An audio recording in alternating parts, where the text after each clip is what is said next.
मित्रो नमस्कार. सध्या जी बातमी सर्वात जास्त चर्चेत आहे ती म्हणजे सोनम आणि राजा रघुवंशीच्या हनीमूनची. मेघालयात शिलाँगजवळ मृतावस्थेत सापडलेला राजा रघुवंशी आणि गायब झालेली त्याची पत्नी सोनम या गुंतागुंतीच्या प्रकरणाचा छडा लावला मेघालय पोलिसांनी.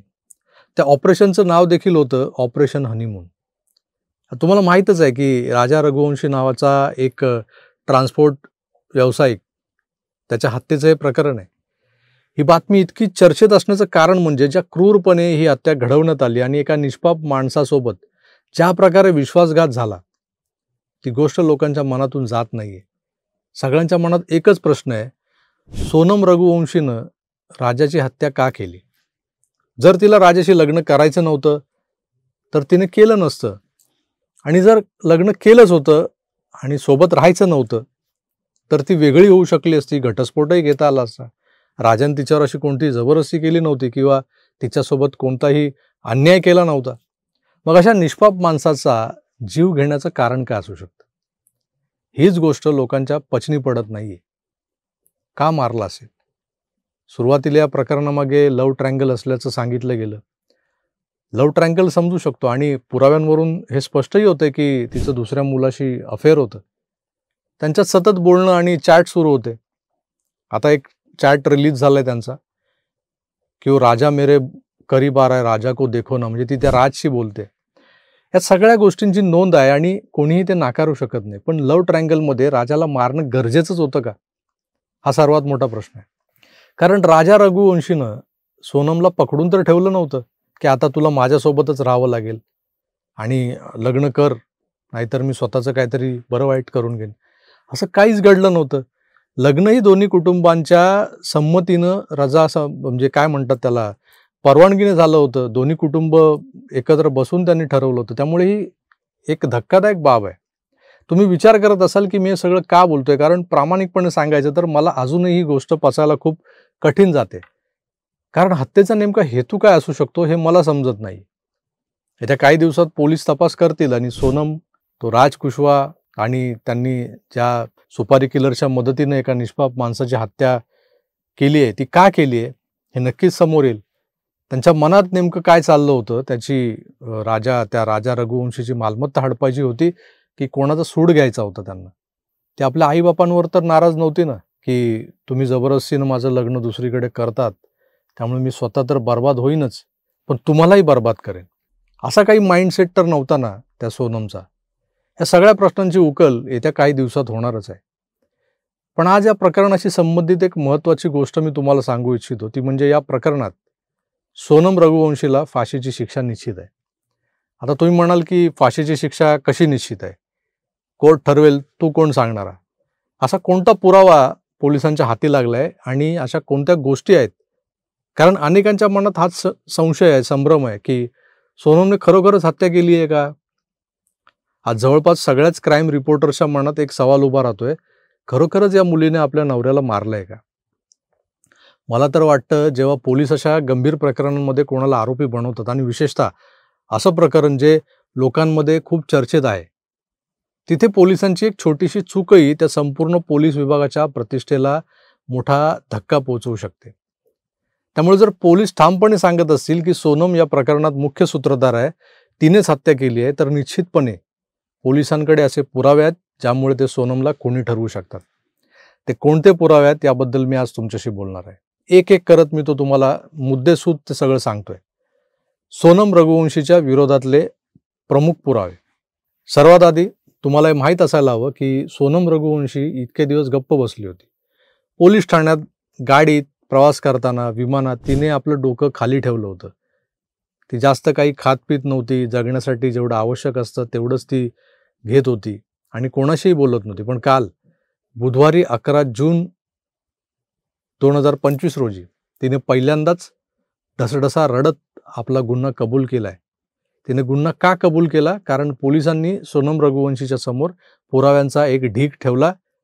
मित्रो, सोनमच्या विरोधात असे कोणते पुरावे आहेत ज्या पुराव्यांच्या आधारे मीही तुम्हाला सांगू इच्छितो की सोनम रघुवंशीला फाशीची शिक्षा का निश्चित आहे.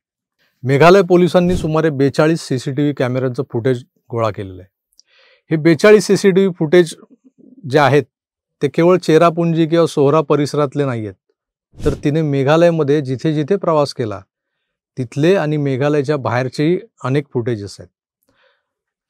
आता त्यातलं अजून बरंच काही पोलिसांना मिळवायचं आहे, पण बऱ्यापैकी फुटेज पोलिसांनी जमा केलं आहे. आज 42 CCTV कॅमेऱ्यांच्या फुटेजमध्ये सोनम रघुवंशीच्या संशयास्पद हालचाली कैद झालेल्या आहेत.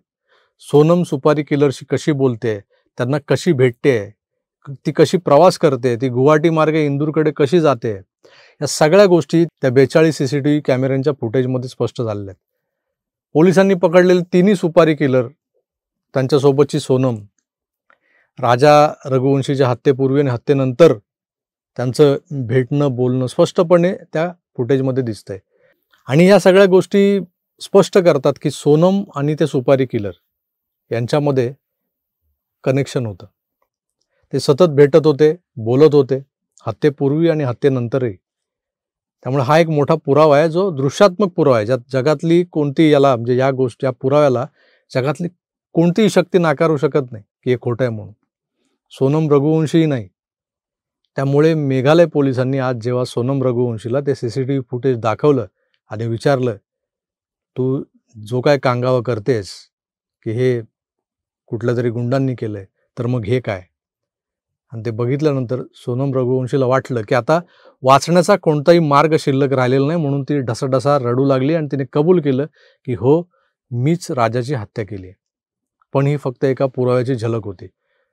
आता 42 CCTV फुटेजमध्ये तेवढेच पुरावे कैद झालेले आहेत. सोनम रघुवंशीने घातलेलं एक जॅकेट घटनास्थळापासून थोड्याच अंतरावर सापडलं आणि ते जॅकेट रक्ताने माखलेलं होतं. आता प्रश्न असा आहे की सोनमनं स्वतः आपल्या हातांनी वार केलेले नाही आहेत राजावर. तसं तुम्ही ऐकलं असेल, कथेत असं सांगितलं गेलं की सोनम रघुवंशीने मारेकऱ्यांना सांगितलं की त्याला मारून टाका, म्हणजे किल हिम, असं तिने ऑर्डर दिली. तेव्हा मारेकऱ्यांनी हल्ला केला तिच्या इशाऱ्यावर. मग सोनमच्या जॅकेटवर रक्ताचे शिंतोडे कसे आले? सोनम इतकी जवळ उभी होती का राजाच्या? नाही. याचं उत्तर असं आहे की सोनमने तिचं जे जॅकेट होतं ते एका मारेकऱ्याला दिलं होतं, ज्याने हल्ला केला. तो जॅकेट घालून त्याने राजा रघुवंशीवर हल्ला केला. तेव्हा रक्ताचे जे काही शिंतोडे त्याच्या जॅकेटवर उडाले आणि नंतर त्याने तो जॅकेट तिथेच सोडला. अशाच प्रकारे जॅकेट व्यतिरिक्त एक रेनकोटही रक्ताच्या शिंतोड्यांनी माखलेलं सापडलेलं आहे. एक व्हाईट कलरचं टी-शर्ट जे सोनमने घातलं होतं आदल्या दिवशी, तेही जप्त करण्यात आलेलं. आणि हे जॅकेट, रेनकोट, टी-शर्ट सारख्या वस्तू ज्यांच्यावर रक्ताचे शिंतोडे सापडलेत आणि त्या वस्तू हत्येपूर्वी सोनमच्या जवळ होत्या, हे या गोष्टींची पुष्टी करतं की हत्या सोनमच्या उपस्थितीत झालेली आहे. जर सोनमच्या उपस्थितीत हत्येची घटना घडली आणि सोनम निर्दोष असती, तर तिला लगेच, ती जिवंत आहे आणि तिला कोणतीही दुखापत झालेली नाहीये, त्या परिस्थितीत ती तिथून पळून गेली असती. पोलिसांना तिने जाऊन सांगितलं असतं, एखाद्या गावकऱ्याला तिने सांगायला हवं होतं, कोणाकडून तरी मदत घ्यायला हवी होती की काही गुंड आहेत जे मारतात माझ्या नवऱ्याला, मी त्यांच्या तावडीतून सुटून पळून आले. चला आपण असं मानून चालूया की सोनमच्या खोट्या कथेनुसार सुरुवातीला तिला अपहरणकर्त्यांनी पकडलं होतं, पण जेव्हा ती पहिल्यांदा त्यांच्या तावडीतून सुटली तेव्हा सुटताच तिला ओरडायला हवं होतं की माझ्या पतीची हत्या झाली आहे, मी कशी तरी त्यांच्या तावडीतून सुटून आलेली आहे. पण असं काहीच झालं नाही. ती गाझीपूर, उत्तर प्रदेशमधल्यानंतर एका ढाब्यावर शांतपणे सापडते. खरं तर ती पुढे काय करायचं याचं नियोजन करत होती त्या सगळ्या कालावधीत. सोनम रघुवंशी सुपारी किलर सोबतही मोबाईल फोनवरून सतत बोलत होती. तिन्ही किलर सोबत नाही, एका किलर सोबत बोलत होती त्यातल्या, आणि सोबतच आपल्या प्रियकर राज कुशवाशीही बोलत होती. ते चॅट्स, ते मेसेज, ती लोकेशन शेअरिंग, या सगळ्या गोष्टी पोलिसांनी मिळवलेल्या आहेत, पोलिसांच्या ताब्यात आहेत आता. आणि तो एक मोठा इलेक्ट्रॉनिक एव्हिडन्स सोनम रघुवंशीच्या विरोधात सिद्ध होणार आहे कोर्टात. या व्यतिरिक्त ती आपल्या प्रियकराशी जे बोलत होती, तर प्रियकराचा मोबाईल फोनही पोलिसांकडे आहे. आता त्या मोबाईल फोनमधलं संभाषण जे आहे, त्याचे तपशील, जे सुपारी किलरच्या मोबाईलमधलं फोनमधलं जे संभाषण आहे आणि चॅटिंग आहे, त्याचे तपशील, तेही सोनम रघुवंशी सोबतच्या त्यांच्या संवादाला पुष्टी देणार आहेत. आणि या गोष्टींचा अर्थार्थी हाच एक अर्थ लावला जाऊ शकतो की हे सगळे एकमेकांशी मिळालेले होते. या प्रकरणात एक पुरावा सोनमचा आपल्या सासू उमा रघुवंशी सोबत झालेला शेवटचा संवाद आहे फोनवरून. तुम्हाला आठवत असेल, तुम्ही टीव्हीवर पाहिलंही असेल आणि ऐकलंही असेल, ती ऑडिओ क्लिप सगळ्या चॅनल्सने दाखवली, ऐकवली. सोनम रघुवंशीने या घटनेनंतर लगेच 23 मे रोजी आपल्या सासू उमा रघुवंशीला फोन केला होता. तिच्याशी बोलत होती. उमा तेव्हा आपल्या मुलाबद्दल विचारत होती की कुठे आहे राजा, कैसा है.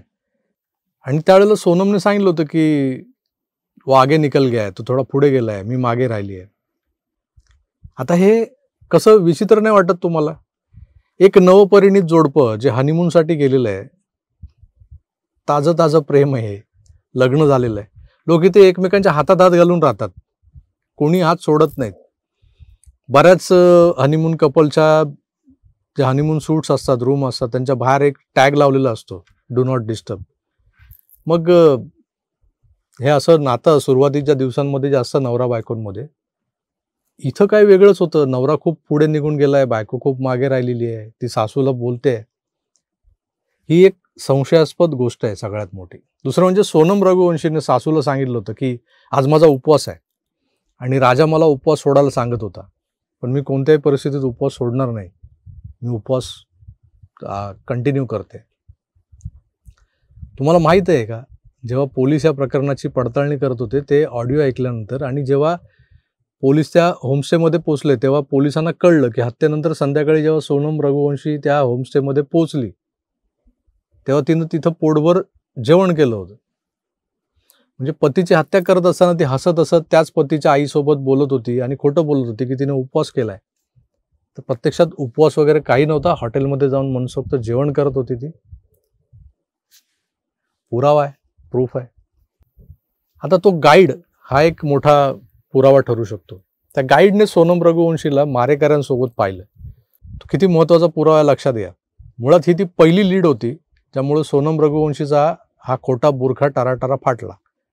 अल्बर्ट पिडे असं काहीतरी नाव आहे त्या गाईडचं, ज्याने सोनम रघुवंशीला 3 हिंदी भाषिक लोकांसोबत राजा रघुवंशीच्या हत्येपूर्वी बोलताना पाहिलं होतं. मेघालयमध्ये हिंदी बोलणारे लोक विरळाच असतात आणि त्यात या 2 हिंदी भाषिक कपलना ते 3 लोक भेटले.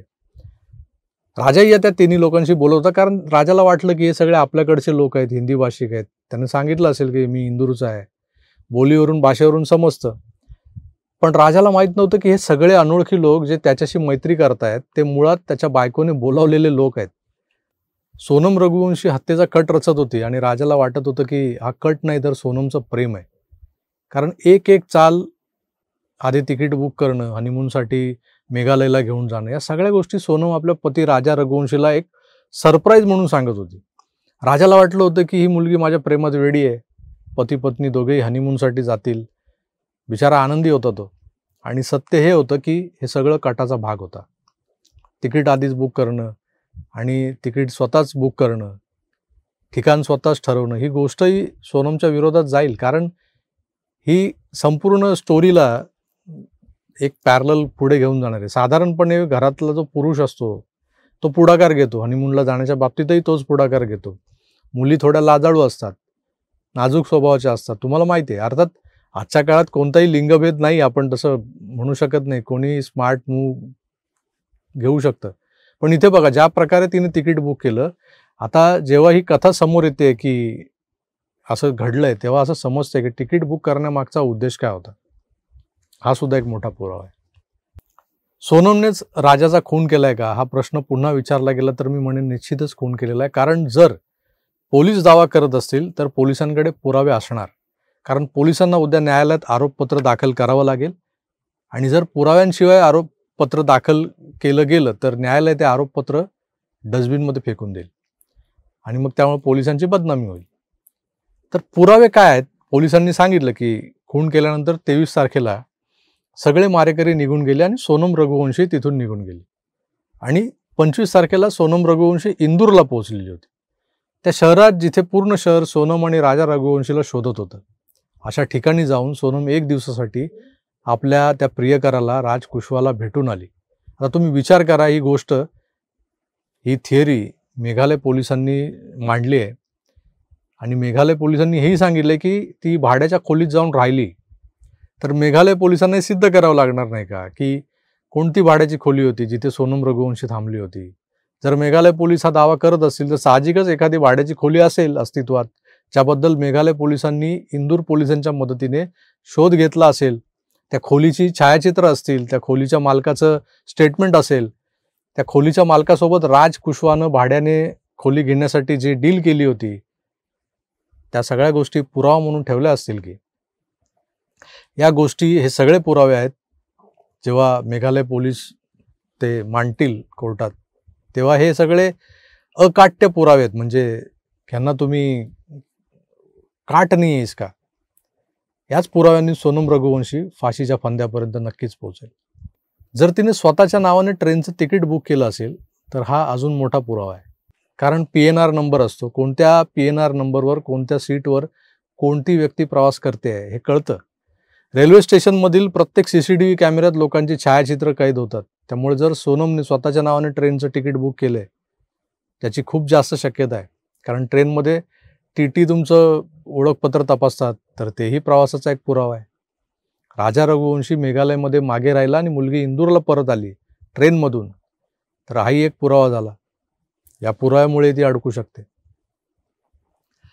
ज्या टॅक्सी ड्रायव्हरच्या मदतीनं ती इतके दिवस पळत होती आणि लपत होती, इंदूरहून गाझीपूरपर्यंत बनारस मार्गे पोहोचली, त्या टॅक्सी ड्रायव्हरने काहीतरी पाहिलं असेल, ऐकलं असेल, काही निरीक्षण केलं असेल तिचं. पोलीस त्या टॅक्सी ड्रायव्हरला शोधून काढतील, त्याचे जबाब घेतील. त्याने सोनमला बोलताना ऐकलं असेल, काय ऐकलं असेल, किंवा सोनमच्या देहबोलीतून त्याला काहीतरी जाणवलं असेल, त्याची साक्ष होईल. हा सुद्धा एक मोठा पुरावा आहे. अशा प्रकारे पाहिलं तर अगणित पुरावे आहेत. आणि आणखी 2 पुराव्यांबद्दल मी तुम्हाला सांगतो. एक पुरावा हा आहे की जे मारेकरी पकडले गेले त्यात प्रियकर राज कुशवाही सामील आहे. आणि राजने पोलिसांच्या चौकशीत काय सांगितलंय मला माहीतच असेल. राजने हे सांगितले की सोनम कोणत्याही परिस्थितीत राजा रघुवंशीची, आपल्या पतीची हत्या करू इच्छित होती. सोनमला कुठल्याही परिस्थितीत राजा रघुवंशीची हत्या, म्हणजे आपल्या पतीची हत्या करायचीच होती. सोनमने राज कुशवाला, आपल्या प्रियकराला हेही सांगितलं होतं, जर तू पाठवलेल्या मारेकऱ्याने हत्या केली नाही ना, जर ते त्याला मारू शकले नाहीत ना, तर मी स्वतः त्याला फोटो काढण्याच्या बहाण्याने दरीजवळ घेऊन जाईल आणि त्या दरीत त्याला ढकलून देईल सेल्फी काढण्याच्या नाव. म्हणजे ते सेल्फी मर्डर अशी एक थिअरी त्यांनी बनवून ठेवली होती. म्हणजे ती ठाम होती, ती निश्चित होती की, आणि तिला हे कसंही करून करायचंच होतं. कोणत्याही परिस्थितीत राजा रघुवंशी मेला पाहिजे. त्यामुळे हा एक खूप मोठा पुरावा आहे त्या राज कुशवाचा. हे स्टेटमेंट, जो कबूलनामा म्हणू शकतो आरोपीचा, तोही सोनमला फासावर घेऊन जायला मदतीला येणार आहे. तर या व्यतिरिक्त आणखी एक पुरावा म्हणून मी तुम्हाला एक गोष्ट सांगतो, जी काल समोर आली. ती म्हणजे गाझीपूरमध्ये जेव्हा सोनम जगाच्या समोर आली त्या ढाब्यावर, तेव्हा सोनमचा भाऊ गोविंद बिचारा अनेक दिवसांपासून जो शोधत होता यांना, पळत होता इकडे तिकडे, कधी मेघालयला जात होता, कधी इंदूरला जात होता.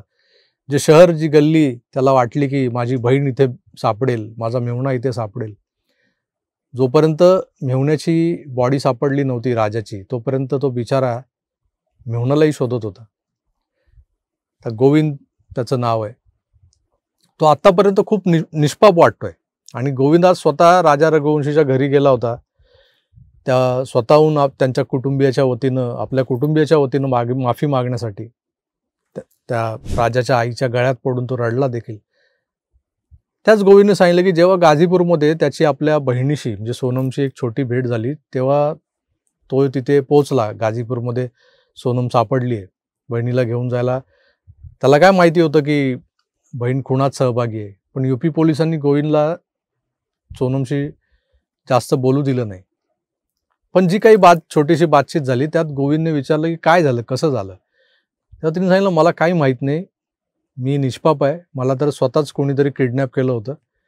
आधी सोनमनं गोविंदला हे सांगितलं, पण जेव्हा गोविंदने सांगितलं की सोनम राज कुशवा पकडला गेला आहे आणि त्याचे 2-3 मित्रही पकडले गेले आहेत, ज्यांनी मान्य केलं आहे की त्यांनी खून केला आहे, आणि ते म्हणत आहेत की तूच हे सगळं करायला लावलं आहे, तूही त्यात सामील आहेस, हे काय आहे. साहजिकच गोविंद हेही बोलू शकत नाही की तू खून केला आहेस. तो तिचा भाऊ आहे शेवटी. आपल्या बहिणीला तो थेट कसं बोलेल. तर जेव्हा तिने ऐकलं, तेव्हा सोनमने नजर खाली घातली, नजर झुकवली, त्याच्याकडे काहीच उत्तर नव्हतं. तर गोविंदने हे सगळं मार्क केलंय. सोनमसोबत त्याचं बालपणापासूनचं नातं आहे, सोनमसोबत त्याचं आयुष्य गेलेलं आहे आजवरचं. एकाच आईची मुलं आहेत, ती भाऊ बहीण आहेत. तो ओळखतो की सोनम कधी नजर खाली करते, कधी कशी वागते, तिच्या चेहऱ्यावरचे भाव कसे बदलतात, तिची देहबोली, बॉडी लँग्वेज कशी आहे. आज गोविंदने ही गोष्ट सांगितली की या सगळ्या गोष्टींची नोंद घेतली पाहिजे. कारण गोविंद सुद्धा एक साक्षीदार म्हणून पोलीस वापरू शकतात. त्यामुळं सख्या भावाची साक्ष सोनम रघुवंशीला फाशीच्या त्या फंद्यापर्यंत पोहोचण्यापासून वाचवू शकत नाही. हत्या होतात, कट रचले जातात, पण एखाद्या निष्पाप माणसाला अशा प्रकारे लक्ष करून ठार मारणं आणि त्याच्या विश्वासाचीही हत्या करणं, तो अंधविश्वास ठेवून आला होता आपल्या नवपरिणीत वधूसोबत हनीमूनला, हे स्वतःच किती भयानक गोष्ट आहे. त्यामुळे जर न्यायमूर्तीने मान्य केलं या सगळ्या पुराव्यांचा जो आधार आहे, तर फाशीची शिक्षा होईल. आतापर्यंत तपासात जे काही सापडलंय त्यातल्या बऱ्याच गोष्टी या सोनम रघुवंशीच्या विरोधात जाणार आहेत. आणि हे जे काही तर्क मी मांडले तुमच्यासमोर, जे पुरावे, म्हणजे आपण तर प्रत्यक्ष तिथे नाही आहोत, पण TV चॅनल्सच्या बातम्यांमधून ज्या गोष्टी पुढे येतात, वेगवेगळे जे काही डॉट्स आहेत ते जुळत एक अशी आकृती निर्माण, एक आकृतीबंध निर्माण झालाय की ज्याच्या आधारे ह्या दोषी ठरणाऱ्या सोनमला फाशीची शिक्षा जरूर होऊ शकते. मित्रो, तुम्हाला काय वाटतं, काय होईल या प्रकरणात? जरूर कमेंट्स करून कळवा. मी तुर्तास इथेच थांबतो. पुन्हा भेटूच. तोवर पाहत राहा आपलं आवडतं YouTube चॅनल आकार DG9. धन्यवाद. नमस्कार.